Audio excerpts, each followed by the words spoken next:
Salam Bapak Ibu, Saudara dan Saudari, sahabat-sahabat garam dunia yang terkasih. Hari ini gereja merayakan pesta Santo Yakobus Rasul. Dan bacaan pertama yang diambil dari surat kedua Rasul Paulus kepada jemaat di Korintus menggambarkan penghayatan Paulus tentang pelayanan yang dia terima dari Tuhan Yesus untuk mewartakan Injil. Pengalaman serupa dialami oleh Rasul Yakobus yang semula adalah seorang nelayan yang dipanggil Tuhan dan diutus untuk menjadi penjala manusia.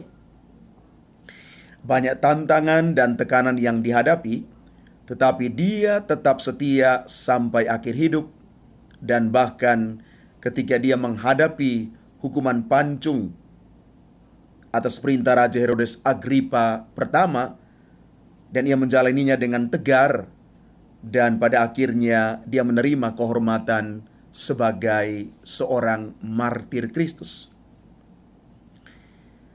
Banyak pengikut Kristus yang memiliki pengalaman serupa dengan Rasul Yakobus, yaitu menjadi pewarta kabar gembira dan dibunuh sebagai martir.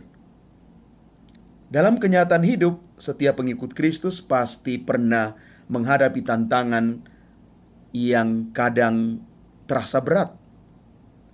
Hanya orang yang sungguh yakin bahwa mengikuti Kristus itu bukanlah pilihan semata, melainkan panggilan, akan bertahan, bahkan tetap setia untuk mempertahankan martabatnya sebagai para pengikut Kristus.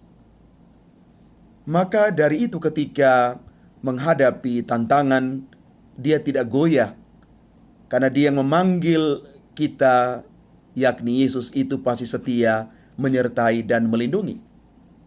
Tantangan justru akan mengokohkan iman dan menguatkan harapan akan hidup abadi di dalam kemuliaan. Jika menjadi pengikut Kristus itu dilihat sebagai pilihan semata, maka saat mengalami kegembiraan, semangatnya berkobar-kobar. Tetapi ketika menghadapi tantangan yang berat, bisa jadi akan mengambil pilihan lain, termasuk meninggalkan iman kepercayaan.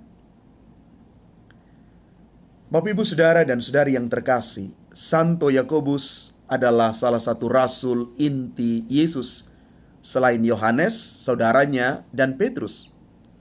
Mereka telah menerima anugerah mengalami kemuliaan bersama Yesus di Gunung Tabor. Pengalaman yang amat mengesankan itu mendorong mereka untuk siap mewartakan kabar gembira Injil Tuhan tanpa henti. Maka sebagai pengikut Kristus, kita juga diutus untuk mewartakan Injil. Dan ketika menghadapi tantangan, kita tidak boleh putus asa. Jika pewartaan kita berhasil, maka kita tidak boleh mengklaim sebagai usaha diriku, usaha kita. Sebagai manusia yang rapuh, karya pelayanan yang diterima dari Tuhan harus dijaga dengan baik karena amat rentan. Bisa surut, bahkan kehilangan semangat. Jika tidak hati-hati dan waspada, maka semangat itu akan hancur berantakan seperti bejana dari tanah liat yang amat rentan pecah. Maka pada pesta Santo Yakobus Rasul ini, kita diminta untuk makin menyadari bahwa setiap orang beriman punya tantangan dan kesulitan masing-masing dalam menghayati imannya dan mewartakannya kepada banyak orang. Setiap pewarta Injil mesti menyadari bahwa tugas itu adalah panggilan Tuhan. Karenanya harus tetap teguh dan sekaligus rendah hati dan mengandalkan Tuhan. Maka kita boleh mengatakan begini: tidak ada tempat untuk memegahkan diri dan mencari kepentingan sendiri. Mari Bapak Ibu, kita meneladani Santo Yakobus Rasul yang sungguh-sungguh siap menjadi pewarta Tuhan Yesus. Tuhan memberkati kita sekalian. Amin.